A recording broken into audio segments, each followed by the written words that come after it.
સુરેન્દ્રનગર શહેરમાં દૂષિત અને ફિલ્ટર વગરના પાણીના વિતરણના કારણે ભયંકર રોગચાળો ફાટી નીકળ્યો।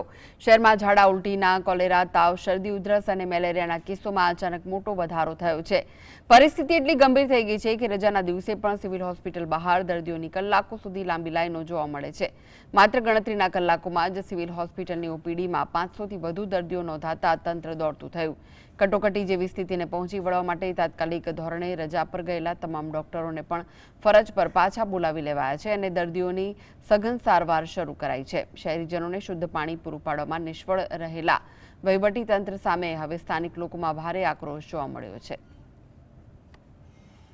સુરેન્દ્રનગર જિલ્લામાં રોગચાળો છે તે હાલ ફાટી નીકળ્યો છે, ત્યારે આજે રજાનો દિવસ હોવા છતાં પણ સુરેન્દ્રનગરની સિવિલ હોસ્પિટલમાં દર્દીઓની લાંબી કતારો છે તે લાગી ગઈ છે। ખાસ કરીને જે કોલેરા, ડેન્ગ્યુ, મેલેરિયા જેવા કેસોની સંખ્યામાં વધારો થયો છે। આ કેમેરામેનને કહીશ કે સીધા જ લાઈવ દ્રશ્ય દેખાડશે। જે સુરેન્દ્રનગરની સિવિલ હોસ્પિટલ છે ત્યાં વહેલી સવારથી લઈ અને બપોર સુધીમાં 500થી વધુ દર્દીઓની ઓપીડી છે તે દાખલ થઈ છે। આ ઉપરાંત જે દર્દીઓની લાંબી કતારો છે તે સિવિલ હોસ્પિટલમાં લાગી ગઈ છે। ખાસ કરીને જે ફિલ્ટર વગરનું પાણી શહેરી વિસ્તારમાં વિતરણ કરવામાં આવી રહ્યું છે, જેને લઈને પાણીજન્ય રોગચાળો પણ ફાટી નીકળવા પામ્યો છે।